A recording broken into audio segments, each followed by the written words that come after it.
Engkau begitu baik pada kami ya Tuhan. Tuhan, pagi hari ini ya Tuhan, hamba membawa kebenaran firman-Mu. Tuhan, kuatkan tubuh kesehatan hamba-Mu ya Bapa.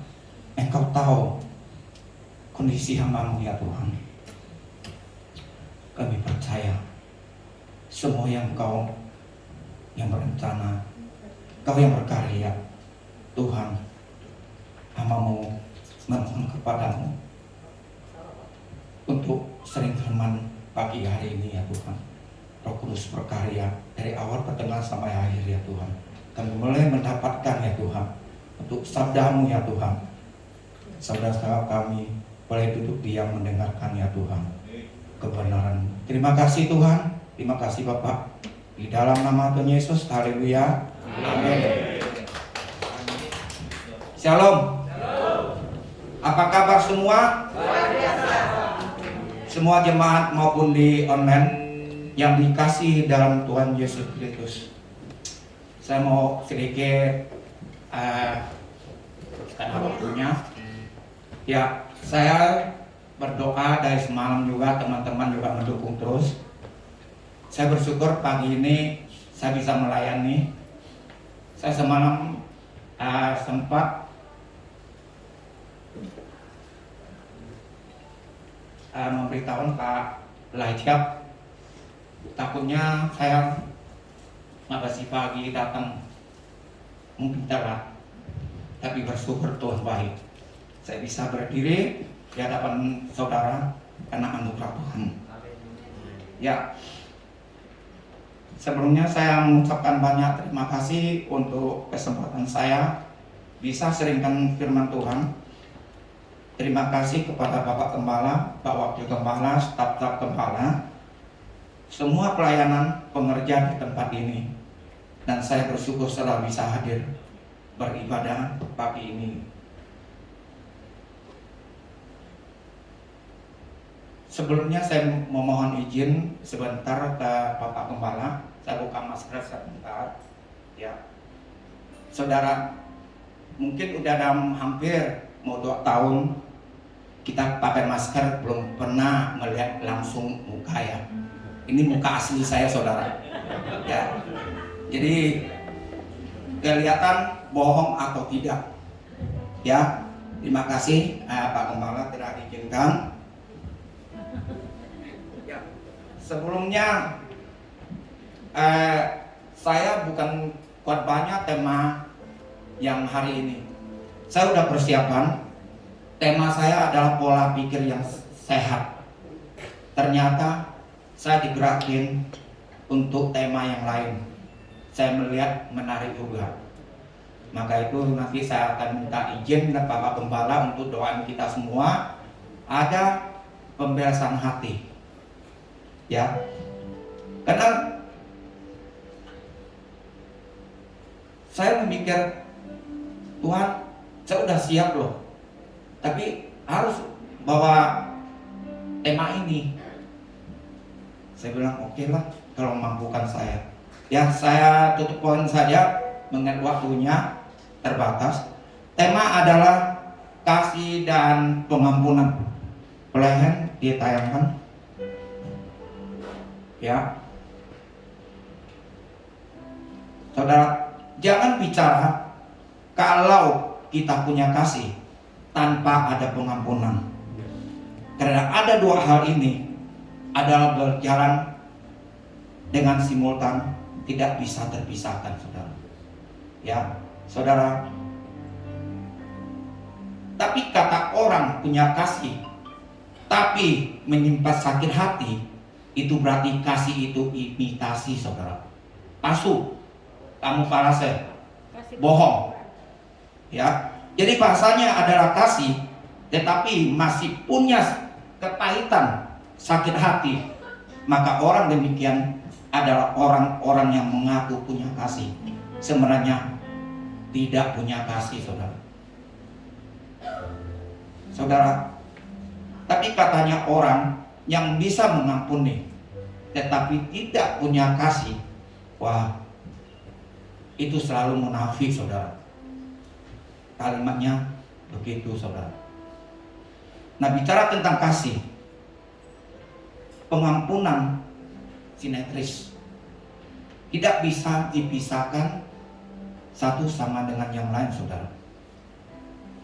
Kalau cerita tentang kasih, harus ada pengampunan, saudara. Bicara pengampunan, kita harus dengan kasih, tidak ada kata lain. Saudara, dikasih dalam Tuhan Yesus Kristus, Alkitab bicara tentang tegas. Kalau kita bicara dalam Roma pasal 5 ayat 8, bukankah engkau waktu minta ampun kasih Allah terjadi?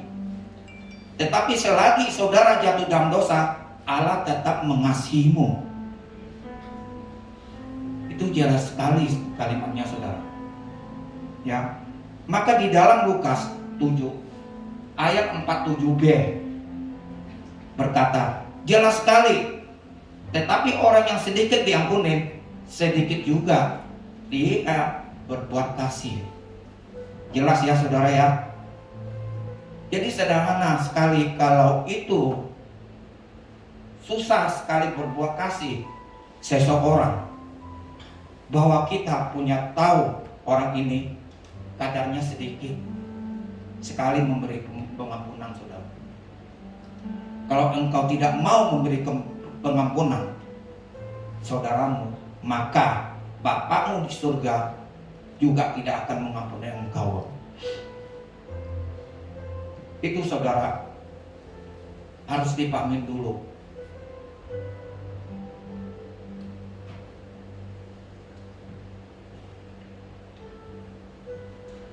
Kita minta diampun, tapi kita tidak mengampuni orang lain. Itu tidak fair namanya, saudara.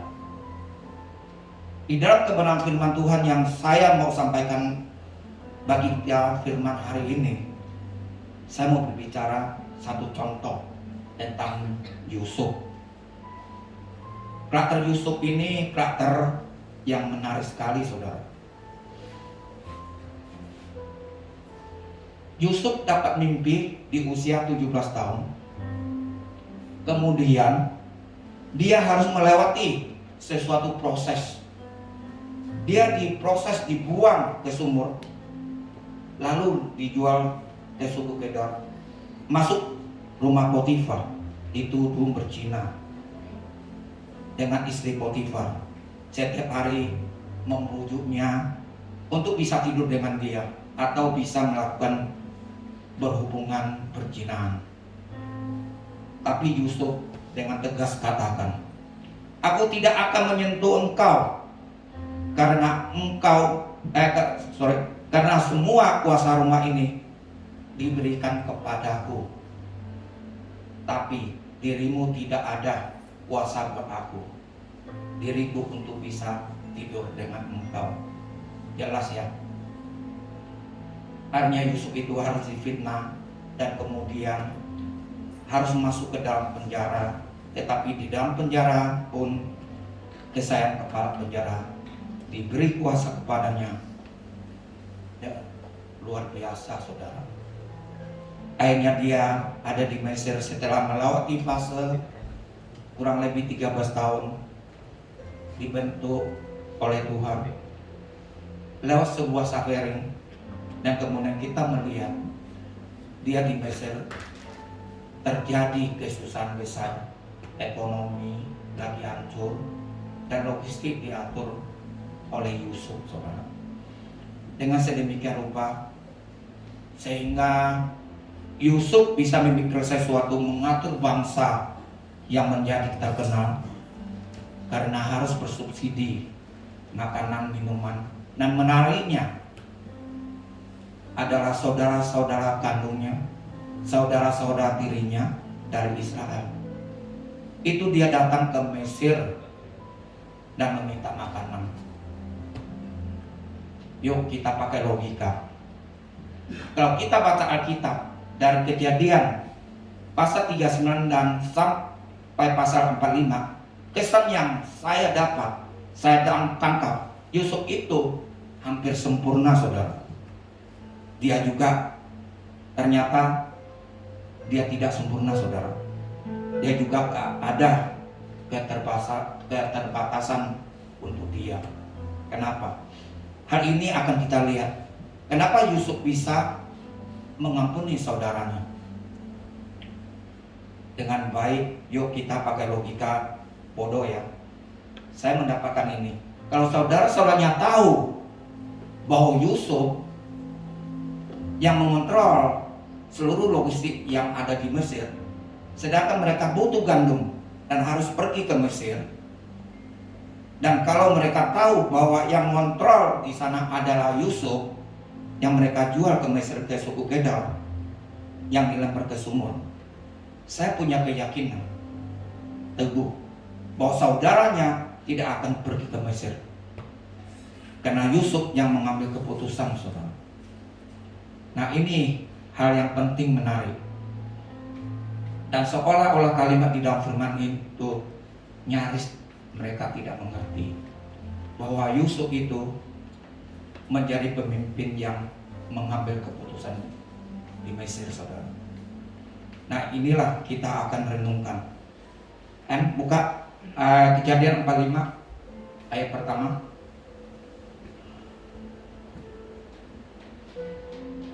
Ketika itu Yusuf tidak dapat menahan hatinya lagi di depan semua orang yang berdiri di dekatnya. Ingat saudara, saudara-saudara Yusuf udah datang ke Mesir membutuhkan makanan, saudara. Ya. Lalu berserulah ia, suruhlah keluar semua orang dari sini. Maka tidak ada seorang pun yang tinggal di situ bersama-sama Yusuf ketika ia memperkenalkan dirinya kepada saudara-saudaranya. Saudara, ini menarik sekali. Saya memberi sedikit gambaran. Kalau ini adalah ruangan istana dan kemudian saudara-saudaranya datang masuk ke sana, itu kok bisa ya? Karena saudaranya tidak mengenali Yusuf, saudara. Tapi Yusuf mengenal saudara-saudaranya. Hebat ya. Saudaranya tidak mengenal Yusuf, tapi Yusuf mengenal saudaranya. Kalau saudaranya mengenal Yusuf, saya yakin saudaranya tidak mau masuk ke dalam ruangan itu. Akan ada masalah buat dia, saudara. Tapi menarik adalah Yusuf bilang apa? Seluruh orang yang ada di dalam ruangan ini keluar. Dia tidak akan mempermalukan saudaranya, karena Yusuf ingin memperkenalkan dirinya kepada saudara-saudaranya. Apa itu artinya? Orang yang punya kasih di dalam diri dia tidak akan mempermalukan saudaranya. Orang yang punya kasih di dalam dirinya, dia tidak akan melibatkan orang lain untuk menyelesaikan masalahnya, saudara. Dan jadi orang yang punya kasih, hidupnya tidak akan mengumbar mulutnya untuk menceritakan temannya, pasangannya, keluarganya, dan kejelekan di luar publik, saudara. Karena orang yang punya kasih, dia akan hidup hikmat dari Tuhan. Amin. Coba saudara kita lihat sekarang di media sosial, di mana-mana diumbar kesalahan suami istri, menjelekkannya teman kita, saudara kita, pasangan kita, keluarga kita, bahkan pelayanan kita. Itu orang yang tidak punya kasih, saudara. Saudara, kalau orang yang punya kasih, mungkinkah kita jelekkan anak kita, mantu kita, mertua kita, teman pelayanan kita, teman di pekerjaan kita? Mungkinkah kita mampu menjelekkan mereka di ruang publik? Saya yakin tidak akan mungkin, saudara. Yusuf suruh keluar semua. Kenapa? Karena Yusuf punya kasih yang luar biasa. Dia teriak, keluar semua, karena aku ingin memperkenalkan diriku kepada saudara-saudaraku. Maka poin pertama, orang yang punya kasih, dia tidak mampu mengekang mulutnya untuk berbicara di ruang publik tentang siapapun, apalagi mengenai keluarganya, pasangan hidupnya, karena dia tahu ketika dia berbicara tentang pasangan, dia berbicara tentang anaknya, dia berbicara keluarga besarnya, maka dia membicarakan tentang dirinya, saudara. Maka orang yang punya kasih, hidupnya selalu penuh dengan hikmat datang daripada Tuhan. Yang setuju katakan amin. Amin. Haleluya. Saudara, sejelek-jeleknya pasangan kita tidak mungkin kita ceritakan kepada orang lain. Maka kadang-kadang kita kaget juga ya, kalau lihat artis, ya ada yang menikah, ya baru-baru menikah, ya tambah sedikit ada gosip, tahu dok 3 bulan ke sana, ya di post, mengumbar di publik. Saudara, dalam rumah tangga tidak mungkin tidak ada pergumulan, kelihatan tenang saudara, tapi di dalam badai itu ada badai yang luar biasa. Amin. Ayo, bagaimana sekarang di sini saja? Ada yang tidak ada pergumulan tentang keluarga? Saudara, jangan anggap hamba Tuhan tidak punya pergumulan di keluarga. Ada saudara, tapi bedanya cepat diselesaikan hari itu. Amin. Maka poin pertama yang saya mau sampaikan, semua ada di sini maupun yang di rumah beribadah, kekang mulutmu, berpikir dengan bijak, minta hikmat dari Tuhan, dan ketika engkau punya kasih, engkau tidak akan mengumbar masalahmu ke ruang publik, karena engkaulah yang angkat takut Tuhan. Amin. Poin yang kedua, ayat kedua. Ayo kan, lihat waktunya. Setelah itu menangislah ia keras-keras, sehingga kedengarannya kepada orang Mesir dan kepada seisi istana Firaun. Saudara, Yusuf menangis keras-keras sehingga orang Mesir dan kepada seisi istana Firaun. Saya coba untuk mendalami cara mental emosi terjadi oleh Yusuf. Saya yakin saudaranya itu tidak kenal Yusuf. Yusuf berperawakan lebih keren, terawat dengan baik saudara. Dan Yusuf melihat saudara-saudaranya keadaan sulit sekali, dia membutuhkan makan. Dan ketika dia melihat, dia menangis dengan keras-keras. Kenapa saudara? Dia menangis keras-keras karena dia rindu untuk bertemu saudara-saudaranya, saudara kandungnya, saudara tirinya. Orang yang kau punya kasih itu, apapun yang terjadi di dalam diri dia, dihina dia, mungkin di keluarganya pernah dibuang saudaranya, atau tidak dapat warisan, mungkin di keluarganya dibenci masa kecil saudara. Ketika dia diangkat oleh Tuhan menjadi orang yang berharga, ketika dia diangkat oleh Tuhan menjadi orang yang berhasil. Dengar baik-baik saudara, ketika dia lihat saudaranya susah, dia tidak menindas kembali saudaranya, tetapi apa? Dia menangis keras-keras. Kenapa saudara? Orang yang punya kasih, dia tidak mampu berbuat jahat kepada orang lain, tetapi dia merasakan apa yang di dalam diri dia mengenai saudaranya. Maka orang yang punya kasih hari ini, dia tidak tahan melihat orang lain susah saudara. Dan ketiga, dia orang lain susah, dia memposisikan dirinya, dia ada di situ. Maka orang yang punya kasih, hidup dia selalu terbuka, dan dia melihat orang lain juga senang seperti apa yang dia rasakan. Ayo saudara, kalau waktu dulu saudara dihina, sekarang menjadi sukses, kamu tega melihat saudaramu susah, nggak ada buat makan, saudara tidak kasih, hati sedih loh saudara. Saudara kandungmu pernah sakiti hatimu, kamu jadi orang sukses, kamu bisa tega ketawa penderitanya dia darah dagingmu loh saudara, sakit loh. Kalau kita bisa menangis kadang-kadang melihat kakak kita, koko kita sulit aja, kasihan saudara, hidupnya kok begitu rasanya.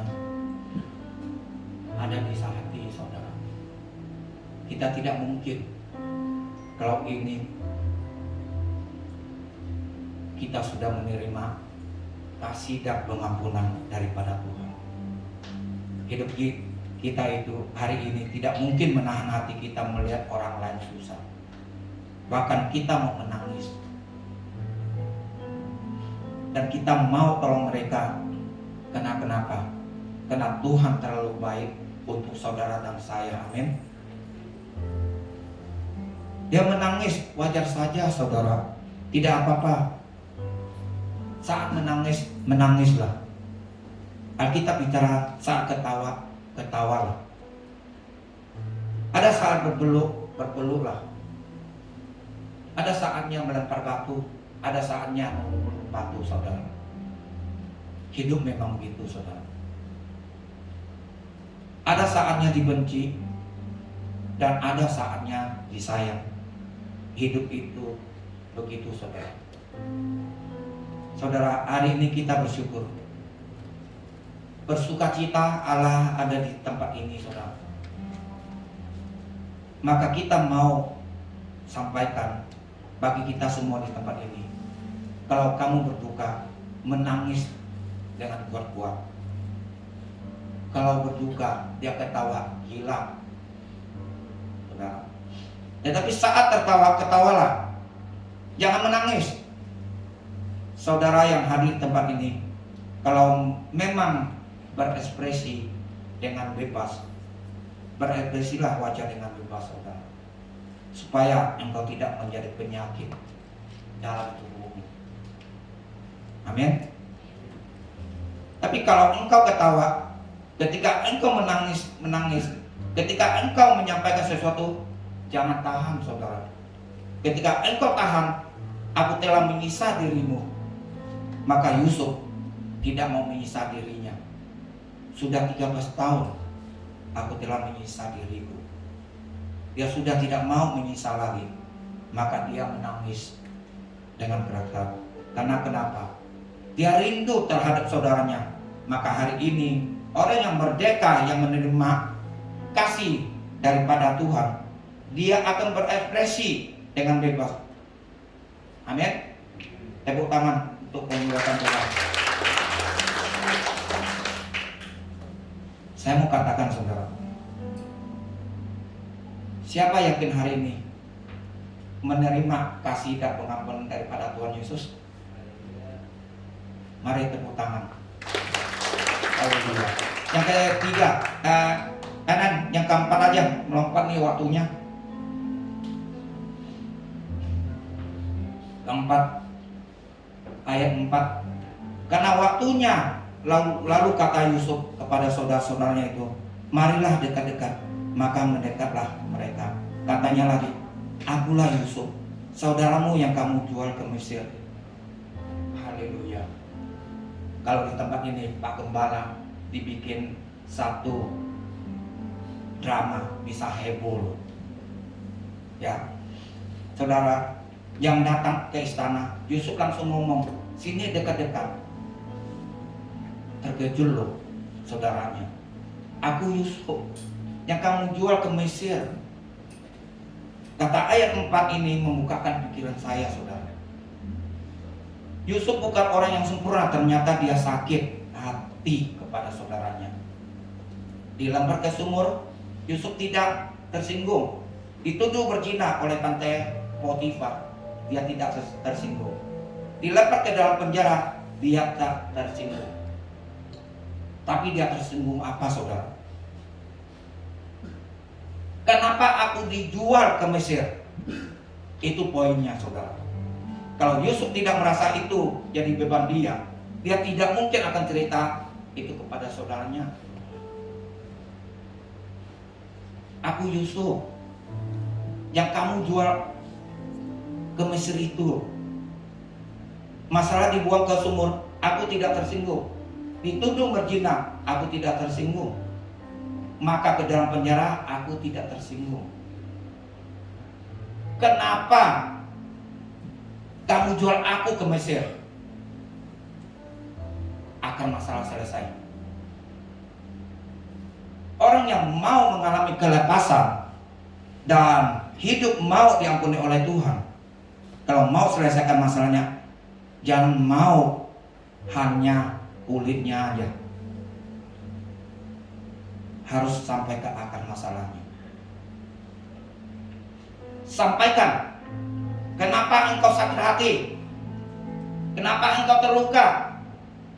Jangan bicara bahasa dengan general.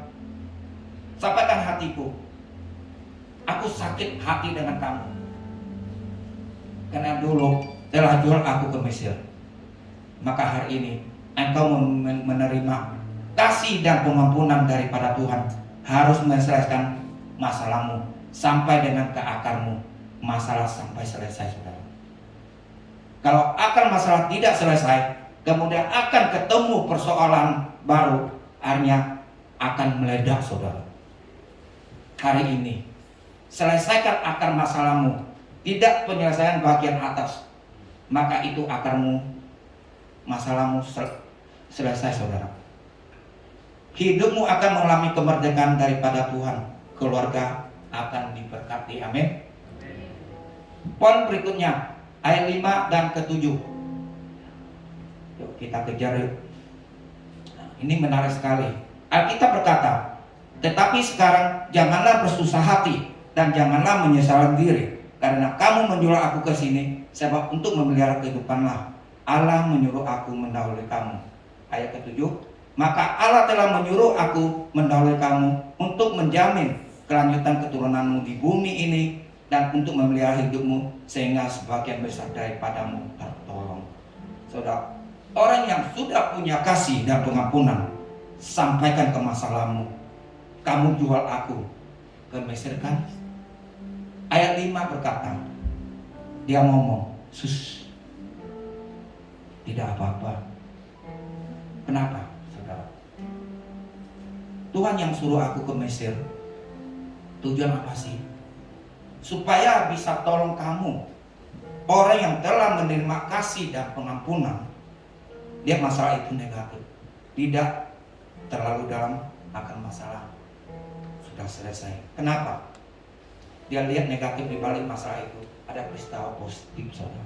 Maka orang yang sudah menerima kasih dan pengampunan, lihat segala masalah hari ini, saya mau sampaikan, tidak melihat dari aspek negatif, saudara, tapi dilihat apa yang terbaik yang buat saya dan buat saudara. Maka semua hari di tempat ini maupun di rumah, berubah pandang kita. Segala sesuatu harus berpikir segala positif. Ayo, kalau bangun pagi hari kita pikir positif, pikiran kita negatif, kata-kata negatif, jadi seharian pasti tidak bagus, saudara. Kalau kita bangun langsung berpikir positif, ya, kata-kata positif, pasti itu buatnya bagus, ya. Saudara, ambil positif saja, amin. Ambil pola pikir yang positif, lakukan yang terbaik. Kalau saudara mau berubah, takut akan Tuhan, dan saya punya keyakinan dan percaya bahwa gereja di tempat ini pasti diberkati Tuhan. Amin.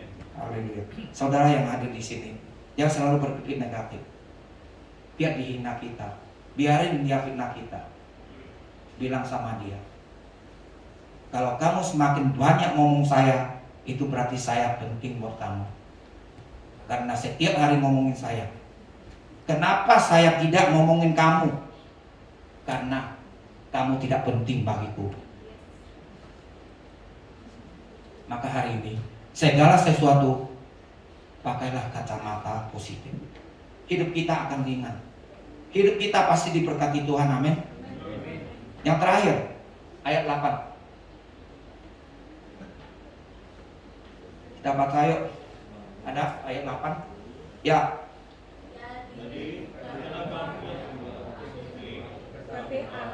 Jadi bukanlah kamu yang menyuruh aku ke sini, tetapi Allah. Dialah yang telah menempatkan aku sebagai apa? Bapak bagi Firaun dan Tuhan atas seluruh tanah Mesir. Luar biasa, saudara. Hebat banget. Bapak Firaun, Tuhan atas seluruh istananya sebagai kuasa atas seluruh tanah Mesir. Meningkat progresifnya, saudara. Orang yang mendapatkan kasih dan pengampunan, bapak bagi Firaun, secara usia lebih tua Firaun, saudara. Dikasih bapak dalam excellent, dalam spiritual itu penting. Diberi kuasa di istana, naik posisinya, saudara. Ada powerful, ada otoritas, diberikan pemimpin bagi seluruh Mesir. Orang yang mengalami kasih dan pengampunan, hidup pasti akan progresif. Secara spiritual progresif, dalam hal dunia pasti progresif. Maka saya mau sampaikan, Ulangan pasal 28, orang yang diberkati dan orang yang dikutuk. Baca yang kecil. Saudara ada di posisi yang di mana? Kalau saya lihat semua yang hadir di tempat ini maupun di online, saudara-saudara yang diberkati Tuhan, amin. Ya, yang terakhir yang poin pertama. Ya, poin pertama, ayo kita baca bersama-sama. 3, 2, 1.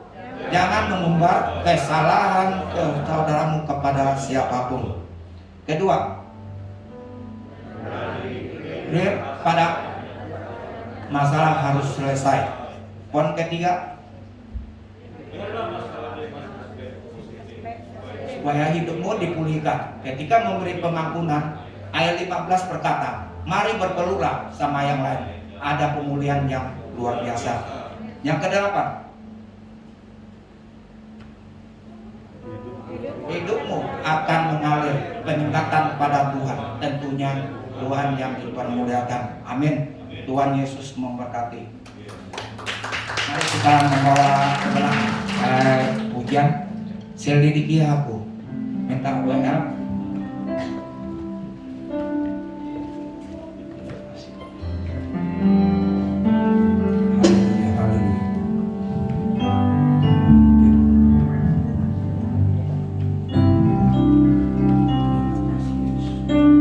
Mari saya mengundang bapak-bapak ibu-ibu berdiri.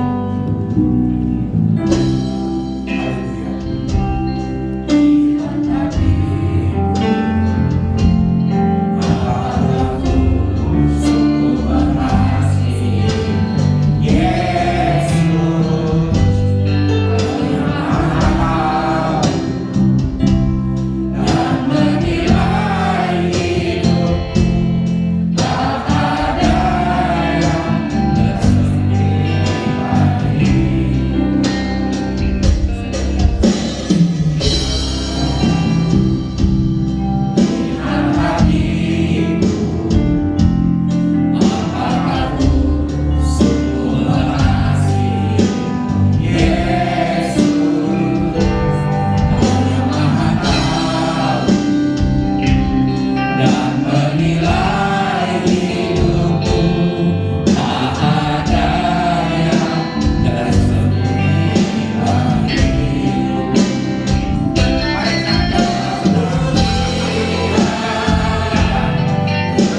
kita selama ini kita ada sakit hati sama keluarga saudara teman kita, sepelayanan kita, supaya ada pemberesannya ya.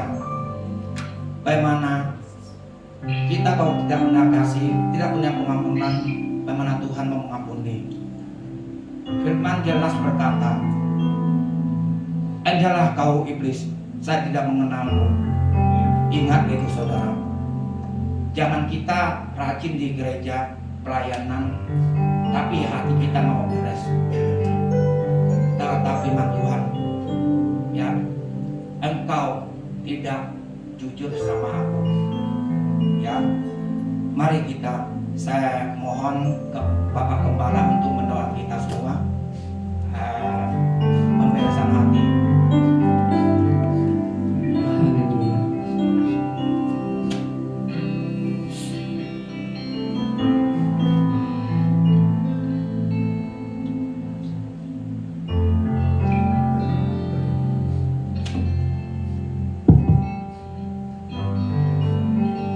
Mari semuanya tunduk kepala,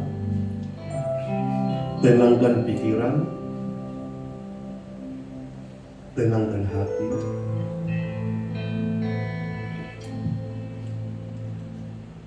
Saudara harus sejakin-jakinnya. Saat ini, momen ini, Roh Kudus ada di dalam hati saudara. Amin. Tuhan berdaulat di tempat ini, terlebih berdaulat di hati saudara. Pertanyaan saya sederhana sebelum saya berdoa.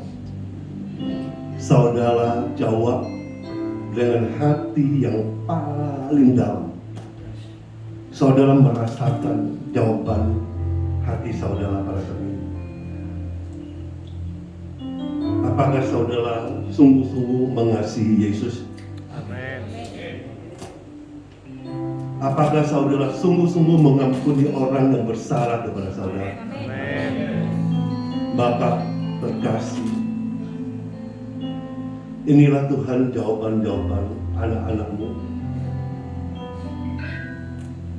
baik di gereja maupun di online di rumah.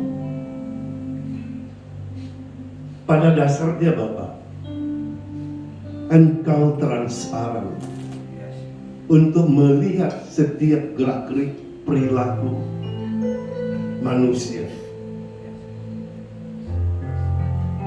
Hanya saja Engkau mau mendengarkan langsung pengakuan anak-anak-Mu lewat nafas hidup mulut lidah mereka.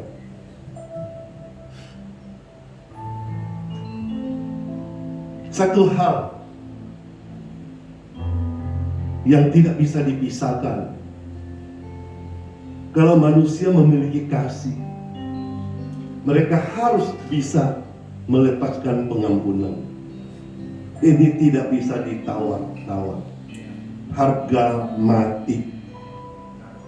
Kalau saudara mengaku mengasihi Yesus, saudara harus bisa mengampuni, terlebih kepada orang yang bersalah kepada saudara. Mari saat ini saya memberi waktu kepada saudara. Beri pengampunan.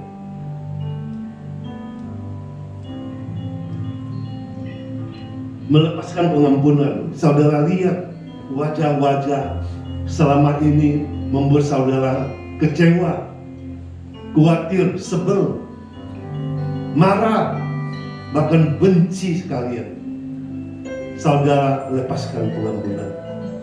Apapun kesalahan dia, apapun dia menyiksa saudara, menggoda, memfitnah, mempermalukan saudara.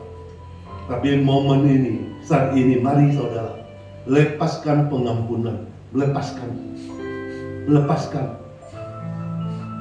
Lepaskan dan lepaskan.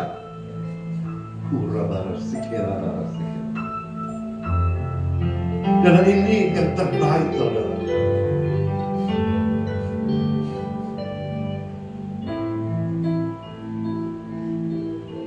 Terima kasih Bapak. saat ini hamba-Mu mau berdoa, bergereja GABK Jemaat Haleluya di tempat ini. Semua jemaat, biar yang sudah hadir maupun belum hadir, ada yang di rumah atau ada yang pergi ke luar kota, tidak sempat beribadah hari ini. Kali lagi hamba mau berdoa seluruh jemaat di GABK Haleluya, bahkan seluruh jemaat yang ada di seluruh Indonesia, khususnya gereja GBA.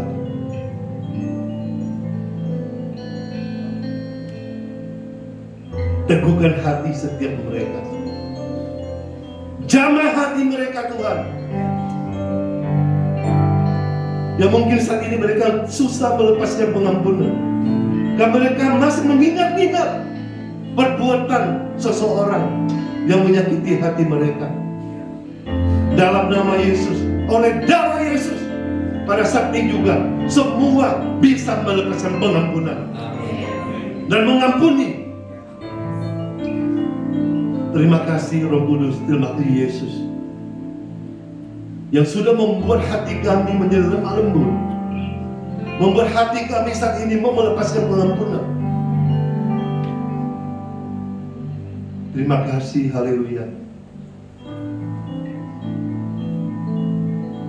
Ketika kami melepaskan pengampunan, banyak hal yang akan kami dapat.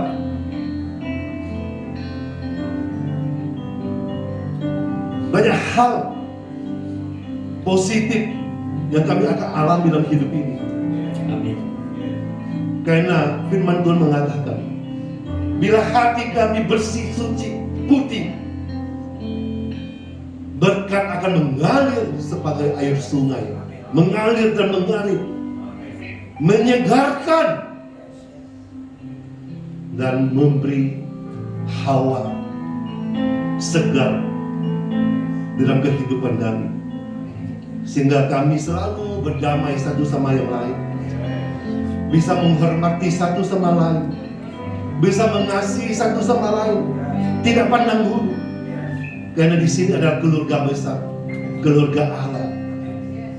Maka Bapa yang terkasih, ciptakan suasana, dimensi, atmosfer yang terbaik untuk gereja ini Tuhan. Dan setiap kami saling bersua muka, setiap minggu ada sukacita yang keluar dari hati kami yang paling dalam, sehingga gereja ini begitu kami masuk, ada satu nuansa kebahagiaan, sukacita, damai sejahtera, sehingga membuat kami betah duduk di sini memuji menyembah Engkau Bapa. Setiap kami datang beribadah setiap minggu, kami pulang, kami pasti berubah, karena hati kami sudah disucikan, sehingga kami menjadi cermin, kacamata Yesus dalam kehidupan kami. Terima kasih Bapa, terima kasih. Hanya di dalam nama Tuhan Yesus kami sudah berdoa mengucap syukur. Haleluya, amin.